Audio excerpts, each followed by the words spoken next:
ittaqillaha aitsuma kunta. Takutlah kamu kepada Allah, bertakwalah kamu kepada Allah kapanpun dan dimanapun kamu berada.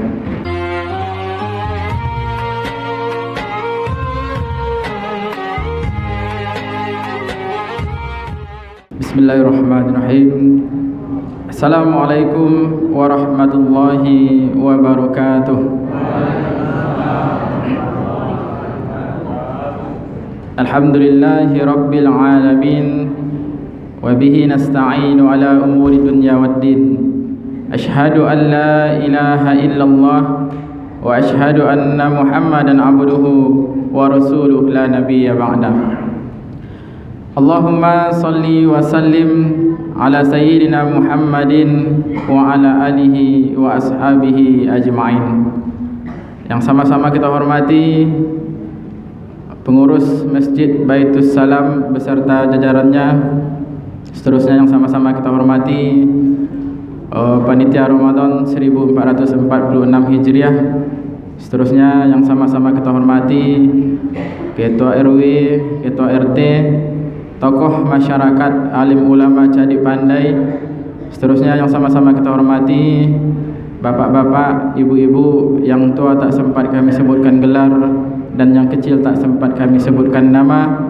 Namun insyaallah kita semua di sini dirahmati dan dimuliakan oleh Allah Subhanahu wa taala. Amin ya rabbal alamin. Kembali kita bersyukur kehadiran Allah Subhanahu wa taala dengan mengucapkan alhamdulillahi rabbil alamin. Bersyukur dengan perbuatan menggunakan semua nikmat Allah sesuai yang Allah maksud. Apa maksudnya? Allah memberikan kita mata, maka gunakanlah mata untuk melihat yang baik. Allah memberikan kita tangan, maka gunakanlah tangan untuk membantu dan menolong sesama. Allah memberikan kita kaki, maka langkahkan kaki ke rumah Allah, langkahkan kaki ke masjid. Allah memberikan kita umur yang panjang, kesehatan yang baik, maka gunakanlah umur yang panjang itu dan kesehatan yang baik itu untuk beramal soleh kepada Allah, mengerjakan segala perintahnya dan menjauhi apa-apa yang telah dilarang oleh Allah Subhanahu wa taala. Kemudian salawat dan salam selalu dan senantiasa kita kirimkan buat Nabi besar Nabi Muhammad sallallahu alaihi wasallam dengan lafaz Allahumma salli ala sayyidina Muhammad wa ala ali Muhammad. Assalamu alayka ya Rasulullah. Bapak Ibu ini rahmati dan muliakan oleh Allah, tanpa kita sadari Bapak Ibu, pada malam hari ini doa kita telah diijabah oleh Allah Subhanahu wa taala. Apa itu? Di antaranya jauh sebelum masuk Ramadan, para imam kita telah berdoa. Apa doanya? Allahumma barik lana fi Rajab wa Sya'ban wa ballighna ila Ramadan. Allahumma barik lana fi Rajab. Ya Allah, ya Tuhan kami, berkahilah kami di bulan Rajab.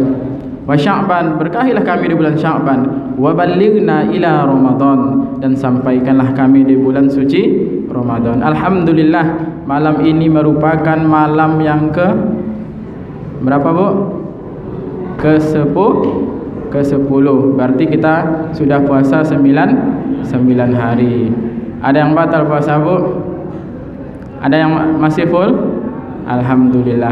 Mudah-mudahan Allah berikan kita umur yang panjang, kesehatan yang baik, dan kemudian kekuatan sehingga kita dapat melaksanakan ibadah-ibadah terutama di bulan suci Ramadan ini. Amin ya rabbal alamin. Bapak Ibu ini rahmati dan muliakan oleh Allah. Tema kita pada malam hari ini ada 3 yang mesti kita tanamkan di dalam diri kita, yang mesti kita lestarikan di dalam kehidupan kita. Apa 3 itu? Yang pertama adalah iman.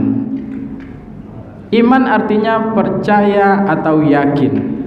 Kata Rasulullah SAW, iman itu adalah antu'mina billah wal malaikatihi wa kutubihi wa rusulihi wal yaumil akhir wa tu'mina bil qadari khairi wa syarri.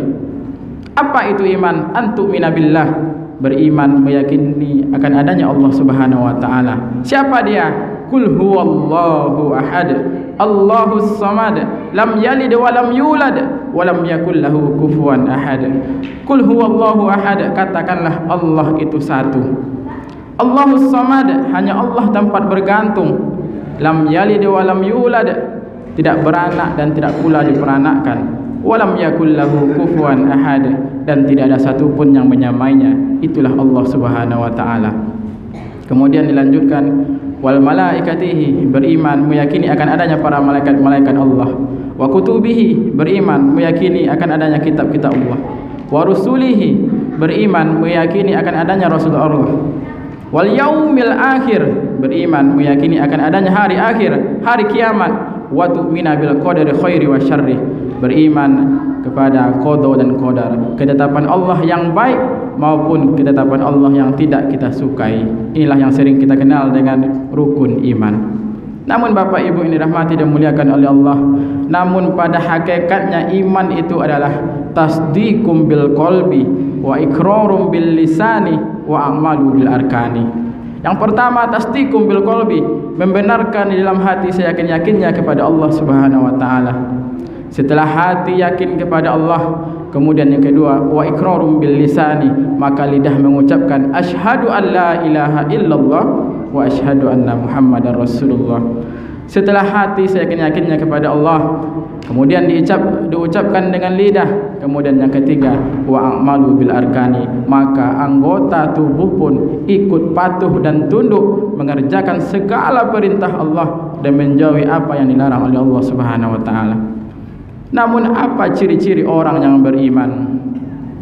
Sebagaimana dalam surat Al-Anfal, innamal mu'minuna alladzina idza dzukirallah wajilat qulubuhum wa idza tuliyat 'alaihim ayatuhu zadatuhum imana wa 'ala rabbihim yatawakkalun. Innamal mu'minuna alladzina idza dzukirallah wajilat qulubuhum, hanya saja orang-orang yang beriman idza dzukirallah, apabila disebutkan nama Allah, wajilat qulubuhum, maka bergetar hatinya. Dia takut kepada Allah, dia merasa diawasi oleh Allah Subhanahu wa taala kapanpun dan dimanapun dia berada. Ittaqillaha aitsuma kunta, takutlah kamu kepada Allah, bertakwalah kamu kepada Allah kapanpun dan dimanapun kamu berada. Seorang anak takut kepada Allah, maka dia tidak akan melawan kepada kedua orang tuanya. Seorang istri takut kepada Allah, maka dia akan taat dan patuh kepada suaminya. Seorang suami takut kepada Allah, maka dia tidak akan menyia-nyiakan anak dan istrinya. Seorang pedagang takut kepada Allah, maka dia tidak akan curang pada timbangan. Seorang penguasa takut kepada Allah, maka dia tidak akan menyia-nyiakan amanah, menanamkan rasa takut kepada Allah Subhanahu wa taala. Kemudian ciri yang kedua, wa idza tuliyat 'alaihim ayatuhu zadatuhum imana. Apabila dibacakan ayat-ayat Allah, apabila ditunjukkan tanda-tanda kebesaran Allah, zadatuhum imana, maka bertambahlah keimanannya. Jikalau orang yang beriman, dia keluar rumahnya, kemudian dia lihat pegunungan, lautan yang begitu luas, langit tanpa tiang, kemudian dia lihat kejadian-kejadian besar, longsor, gempa bumi, banjir dan lain sebagainya. Di situ dia menyadari bahwa Allah Maha Besar, Allah Maha segala-galanya. Kun, kata Allah, fayakun. Terjadi maka terjadilah. Maka di situ dengan melihat tanda-tanda kebesaran Allah, maka bertambahlah keimanannya. Bapak Ibu yang dirahmati dan muliakan oleh Allah Subhanahu wa taala. Kemudian yang kedua, yang mesti kita tanamkan di dalam diri kita, yang mesti kita lestarikan di dalam kehidupan kita adalah ibadah. Apa nak? Ibadah. Kata Allah Subhanahu wa taala, "Wa ma khalaqtul jinna wal insa illa liya'budun." Tidak akan aku jadikan jin dan manusia terkecuali untuk menyembah kepadaku, terkecuali untuk beribadah kepadaku, kata Allah Subhanahu wa taala. Apa guna kita beribadah? Hablum minallah wa hablum minan nas. Para ulama membagi ibadah ini menjadi dua. Yang pertama ibadah mahdhah, kemudian ibadah ghairu mahdhah. Apa contoh ibadah mahdhah? Ciri-cirinya ada syarat dan ketentuannya, seperti aqimus shalah, mendirikan salat, ada syaratnya, ada rukunnya, ada yang membatalkannya. Saumu Ramadan, kapan kita mulai, kapan kita berbuka, apa yang membatalkan. Kemudian haji ke Baitullah, membayar zakat dan lain sebagainya. Namun ada ibadah tanpa kita sadari, kalau kita sandarkan kepada Allah, itu dinilai ibadah oleh Allah Subhanahu wa taala. Apa contohnya Bapak Ibu? Ini yang sering kita dengar ataupun para ulama mengatakan ibadah ghairu mahdhah. Apa contohnya? Saling menyambung tali silaturahim, saling menghargai, saling menghormati, saling membantu. Jikalau seorang kepala keluarga di pagi hari kemudian dilangkahkan kaki kanannya, kemudian dia berdoa, bismillahi tawakkaltu ala Allah, la haula wala quwwata illa billah. Ya Allah, ya Tuhanku, aku serahkan diriku, aku berniat untuk mencari nafkah untuk menghidupi anak dan istriku, maka di situ juga dinilai ibadah oleh Allah Subhanahu wa taala. Bahkan makan, sebelum makan dia katakan bismillah. Ada juga yang mengamalkan Allahumma barik lana fima razaqtana wa qina azabannar. Maka makannya itu juga dinilai ibadah oleh Allah. Bahkan tidur pun kaum muslimin, sebelum tidur dia berdoa, bismika Allahumma ahya wa amut. Maka sepanjang tidurnya itu dinilai ibadah oleh Allah Subhanahu wa taala. Bapak Ibu yang dirahmati dan dimuliakan oleh Allah, apapun pekerjaan kita, apapun yang kita lakukan, jangan lupa sandarkan kepada Allah Subhanahu wa taala. Kemudian yang ketiga, yang terakhir, yang mesti kita tanamkan di dalam diri kita, yang mesti kita lestarikan di dalam kehidupan kita adalah ilmu. Ilmu mempunyai peranan penting dalam perjalanan hidup ini. Dengan ilmu, seseorang akan mampu mengukur berapa tingginya langit dan berapa lebarnya bumi. Maksudnya bukan tingginya langit dan lebarnya bumi yang kita ukur, akan tetapi dengan ilmu kita dapat membedakan mana yang hak dan mana yang batil, mana yang baik dan mana yang buruk. Kata Rasulullah sallallahu alaihi wasallam, "Thalabul ilmi faridatun ala kulli muslim." Menuntut ilmu diwajibkan, difardukan setiap kaum muslim yang laki-laki maupun kaum muslim yang perempuan. Akan tetapi Bapak Ibu yang dirahmati dan dimuliakan oleh Allah, perlu juga kita ingat, perlu juga kita ketahui bahwa menuntut ilmu yang paling baik adalah ketika anak-anak yang masih kecil. Kenapa demikian Bapak Ibu? Syair mengatakan, belajar di waktu kecil bagaikan mengukir di atas batu, sedangkan belajar di waktu dewasa bagaikan mengukir di atas air. Begitu sulitnya seseorang mengukir batu, akan tetapi apabila sudah nampak terukir, maka bertahun-tahun masih saja membekas. Begitu juga sang anak yang masih kecil, mungkin dia sulit untuk mendapatkan akan suatu ilmu, akan tetapi apabila sudah masuk ke dalam hati dan fikirannya akan suatu ilmu, maka bertahun-tahun masih ia ingat, bahkan ia teringat sampai akhir hayatnya. Namun sebaliknya Bapak Ibu yang dirahmati dan dimuliakan oleh Allah, belajar di waktu dewasa bagaikan mengukir di atas air. Begitu mudahnya seseorang mengukir air, akan tetapi sayang seribu sayang, tidak ada bekasnya.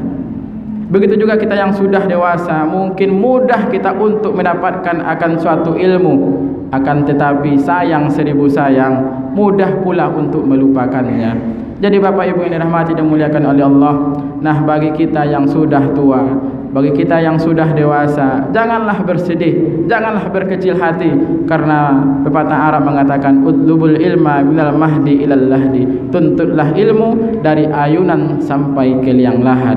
Apa maknanya? Bahwa seumur hidup kita dianjurkan, diwajibkan untuk menuntut ilmu. Bapak Ibu yang dirahmati dan dimuliakan oleh Allah, sebagai kesimpulan, yang pertama, marilah kita selalu meningkatkan iman dan ketakwaan kita kepada Allah Subhanahu wa taala, menanamkan rasa takut kepada Allah kapanpun dan dimanapun kita berada. Kemudian yang kedua, marilah kita selalu istiqomah dan selalu memperbanyak amal ibadah. Apapun yang kita lakukan, jangan lupa sandarkan kepada Allah Subhanahu wa taala, dan mudah-mudahan itu dinilai ibadah oleh Allah Subhanahu wa taala. Kemudian yang terakhir, janganlah merasa bosan untuk menuntut ilmu. Kemudian setelah ilmu dituntut, jangan lupa untuk diamalkan. Demikianlah Bapak Ibu yang dirahmati dan muliakan oleh Allah. Salah dan khilaf kami mohon maaf. Akhiru kalam. Assalamualaikum warahmatullahi wabarakatuh.